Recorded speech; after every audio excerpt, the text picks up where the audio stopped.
What is up, fellow Sambarians? So I am back in that truck again, the one I just made the video with the coolant pipes on. I am tackling another issue. So the four-wheel drive button wasn't working properly. If you pressed it, it would, trigger the four-wheel drive to work, but then as soon as you let it go, it would shut off. So you basically had to hold the button down to get it to work because it didn't stay down.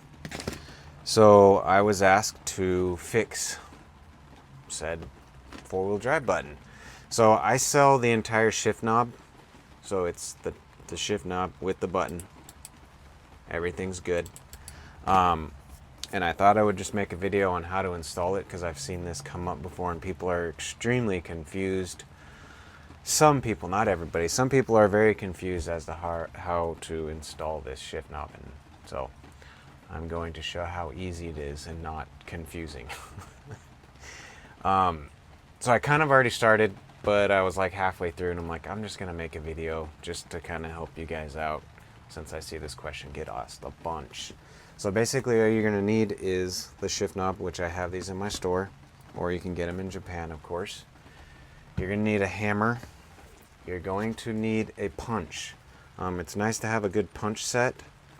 Obviously not everybody's going to have a punch set, but you can get them from Harbor Freight for pretty cheap. You are going to need some form of punch because there is a roll pin that you are going to have to pop out to get the old knob off. So if you look at your old shift knob, or you look at your shift knob, there is a hole right here. We're just concerned about the roll pin that goes through the whole shift knob. So now your next question is, how do I knock that out? So the best way to do this is to not use like the truck itself as something to push up against. Like when you're gonna smack it out with a hammer, you don't want it to be banging up against itself. Basically what I did was, I'll just try to show you. And I'll show you how to wire it up too, because that's kind of confusing when you get to that point.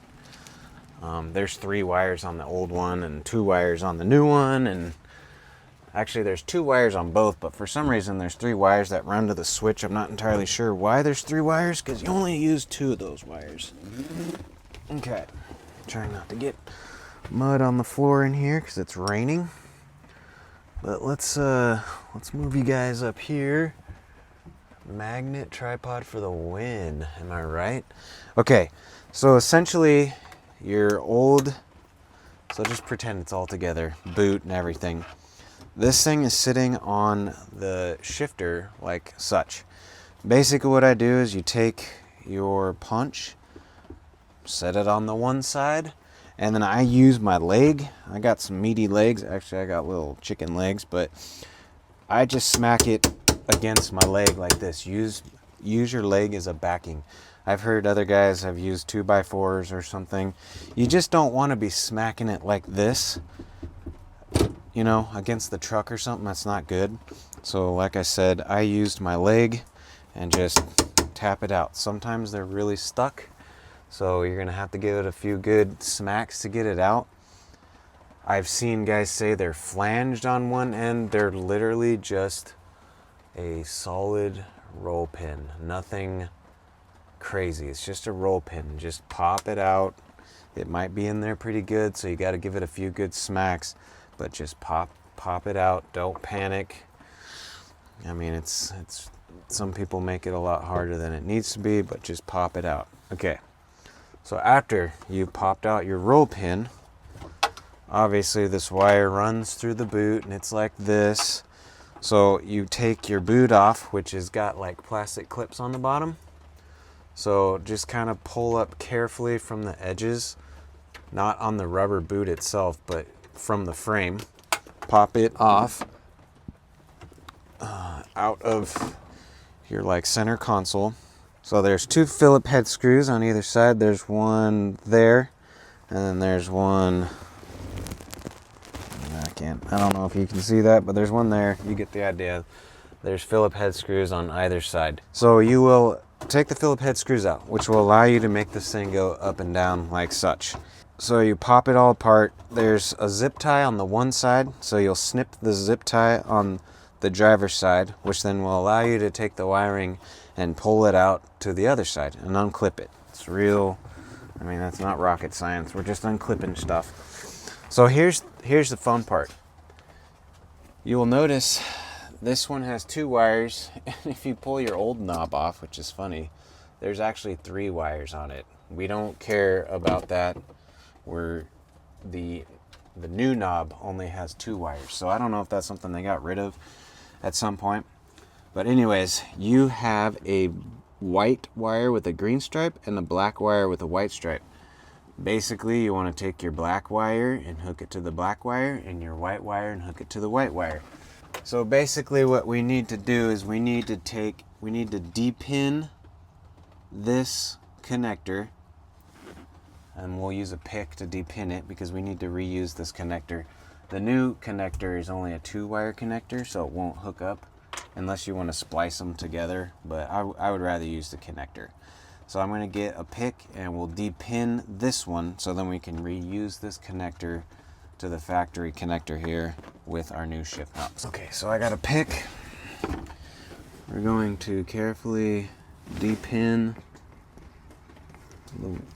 our connector here, which is, you get a pick and you just push on the metal tab that's inside while pulling on the connector. So see, bump, pops it out. You don't need a fancy depinning tool, you just need a pick that will get in there. So carefully pull those out. Well, you don't need to be careful, just don't break the connector. We don't care about these wires anymore because we're going to throw this out. Okay, so cool. We got our old shift knob depinned, and we're going to take our new shift knob and pin it to this one. So we want to make sure that we get our wires in the correct spot. So the top one is going to be our black wire. Okay, so that's in there. And then the bottom right gets the white wire. So we'll put the white one in there. Bingo. Okay, so let's make sure. So before we do anything, we can make sure it works by turning on the car. Okay, so you can test it. Start your truck. Push the button. And the light should come off and on the dash. So turn that off. Now that we know we have that correct, we'll unplug it because we need to run it through our shift boot, which probably would have been easier if we wired it through the shift boot, but just push it through the end there. There we go. And then feed it down. Just kind of go the same way that it was. To the side of the shift knob, and then we'll feed our wire back through and plug it in. And I think it ran underneath our shift cables, so we'll run it back underneath the shift cables. Get it plugged in, there we go. Okay. So that is good. What happened to my shift knob? Why'd you go in there, shifty? Okay. So now that we have that all good, run the wire down the side of the shifter column, and then we can actually get our shift boot. Well, actually, I think what's going to be easiest is if we put the boot around the shift knob end, because it's, there we go. That's kind of tricky sometimes to get that thing to stay on there. And then we will feed it. What's going on here? There we go. Okay.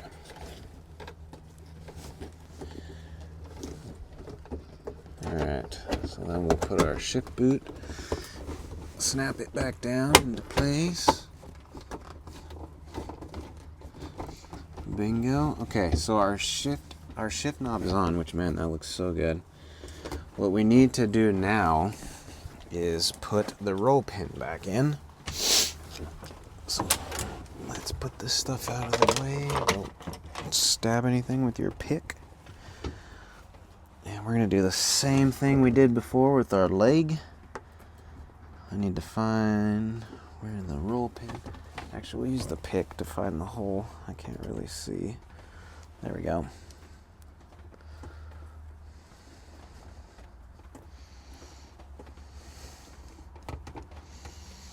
Okay, and then we're going to use our leg again and just tap it back in. Oh, man.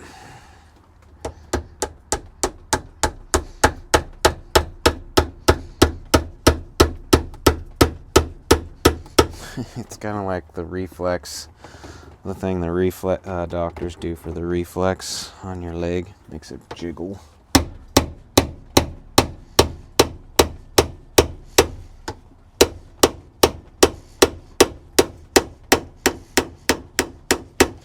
Okay, so we're towards the end. I don't want to hammer my new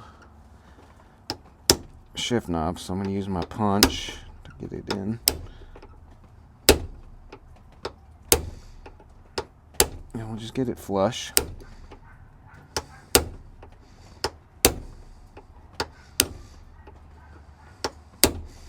Bingo. Okay, so now that we have the roll pin in, let's just make sure that it works again.